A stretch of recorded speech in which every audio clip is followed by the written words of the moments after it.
So, hello. In this episode, I just wanted to highlight two friendly little characters. One is called Mark Lee.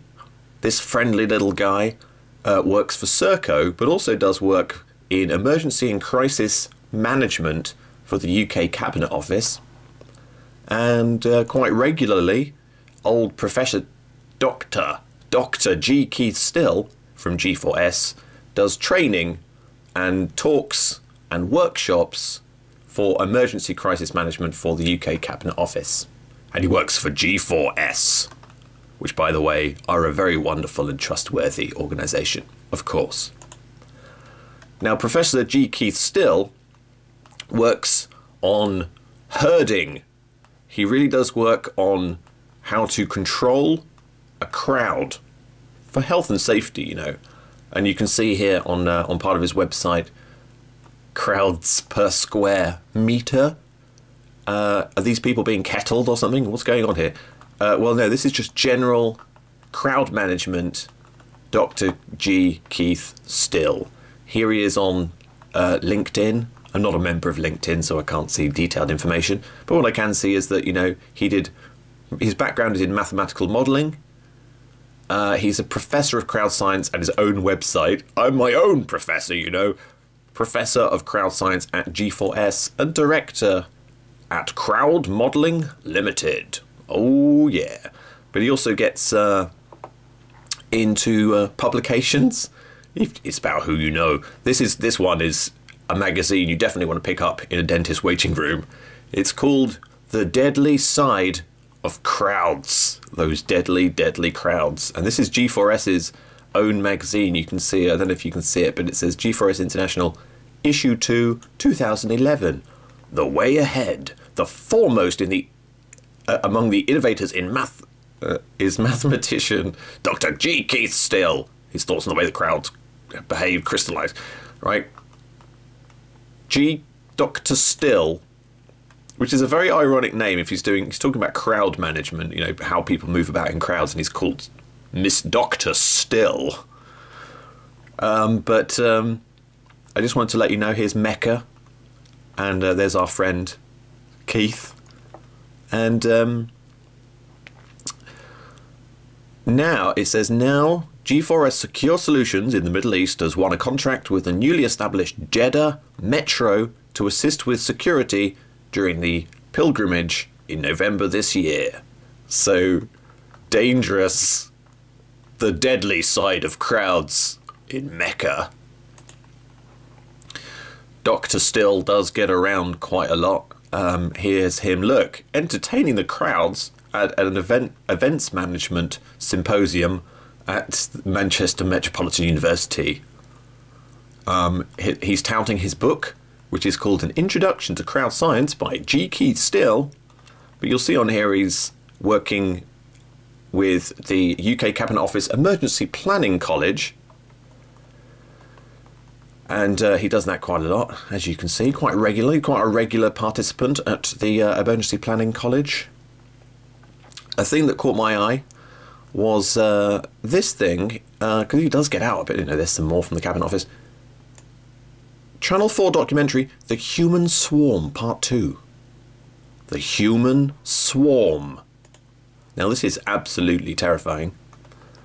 I haven't actually watched it or been able to find this programme yet, but apparently it went on the TV or Channel 4 in September or something. Human Swarm. We all like to think of ourselves as individuals, making up our own minds what to do and when to do it. But this eye-opening documentary presented by Jimmy Doherty reveals new evidence that suggests that in many ways we actually think and move like members of a herd of animals. We each leave behind us a vast data trail every time we travel, use our mobile phone or credit card, search or buy online, use social media or visit a supermarket. That data adds up, making up part of the 2.5 billion gigabytes of data equivalent to 67.5 billion Encyclopedia Britannicas created across the world every day. The documentary reveals how, by analysing and unlocking this mountain of data, scientists are able to monitor, predict, and even manipulate our actions using this data. Well done, Dr. G. Keith Still. You are amazing. The Emergency Planning College is something Dr. Still does training for, and so does our friend that I mentioned at the beginning, Mr. Mark Lee. Mark Lee joined the Cabinet Office Civil Contingency Securitat as Assistant Director of Training and Doctrine in 2005 after a career in the Army. He transferred to Serco as the Head of Faculty of Civil Protection in 2010. And if you don't believe me, listen to who is running the Civil Contingencies Department. Hello, my name is Mark Lee. I'm Course Director at the National Emergency Planning College, which is a facility operated for and on behalf of the Cabinet Office by Serco. Sorry, I'm not sure if you heard that, so I'm going to play it again. Emergency Planning College, which is a facility operated for and on behalf of the Cabinet Office by Serco. I'm the technical... Now, that is quite a nice place. Run by Serco. Now, the Emergency Planning College is the thing that leads into the Cabinet Office briefing room, which is known as COBRA, and you can see sort of down on the right-hand side this photograph of, you know, all the screens. And this is where David Cameron goes to be briefed by the best experts that Serco can muster. Mark Lee was in the Army after university.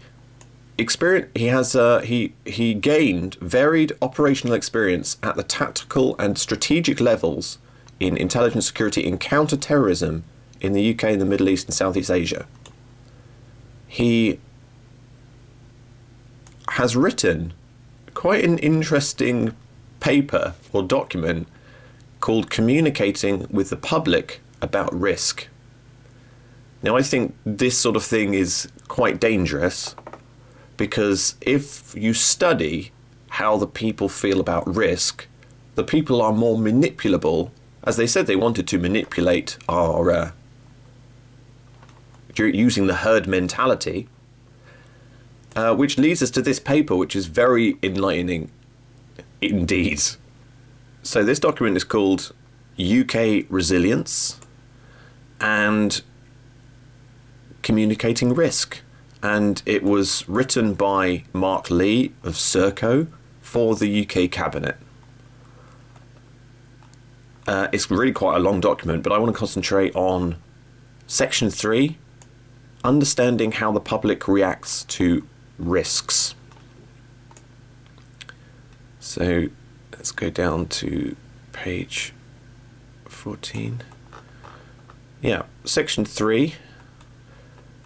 How do people form judgments about risks? What factors are likely to increase public concern about risks? Now, this section got my attention because if you have a certain understanding of historical events and you're aware of something called false flag terrorism, like Operation Gladio, which was studied massively, then it's actually in sort of the security department's interest to study what makes us scared. This will make their operations a lot more successful. I'm interested in this sort of grey boxes here. It's labelled fright factors, and it says risk is likely to become worrying and less acceptable for the public when it is perceived to be involuntary. When it's perceived to be inequitably distributed, that sort of applies to why the austerity measures are so effective, as well as an instrument of fear, because of course it's a risk that's involuntary to us, and it is inequitably distributed. We know that the poorer aspect of society are being screwed over, being asked to pay for the mistakes of a protected, wealthy elite. Were the banking crashes inescapable by taking personal precautions? Well, pretty much, unless you own a lot of gold. To arise from an unfamiliar or novel source, so it's more scary if you don't really understand the problem, and it's a result of something that's man-made. Of course, this says things like pesticides, nuclear power stations. These are just all different ways that they can scare us. Hidden and irreversible damage. To pose some particular danger to small children, pregnant women, or more generally to future generations. So if the problem is going to be affecting future generations, and it's a lot more scary for us.